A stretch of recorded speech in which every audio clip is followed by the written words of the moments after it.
Hello Ananya. Hi sir. আচ্ছা অনন্যা, তুমি আমাকে এমন কোনো অ্যাপস বলতে পারবে যেটা ইনস্টল করলে আমার ফোনের পাসওয়ার্ড সবসময় পরিবর্তন হতে থাকে? হ্যাঁ স্যার, পারবো। কিভাবে আমার ফোনের পাসওয়ার্ড সবসময় চেঞ্জ হবে?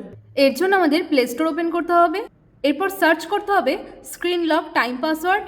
তারপর এই অ্যাপ্লিকেশনটি ইনস্টল করে নিতে হবে। এরপর এই অ্যাপ্লিকেশনটি ওপেন করতে হবে। এখানে সমস্ত রকম পারমিশন অ্যালাউ করে দিতে হবে।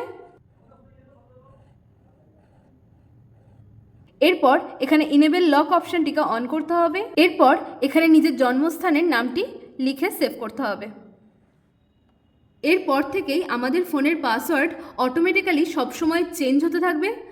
যখন ঘড়িতে যে টাইমটি থাকবে সেই টাইমটি হবে আমাদের ফোনের পাসওয়ার্ড।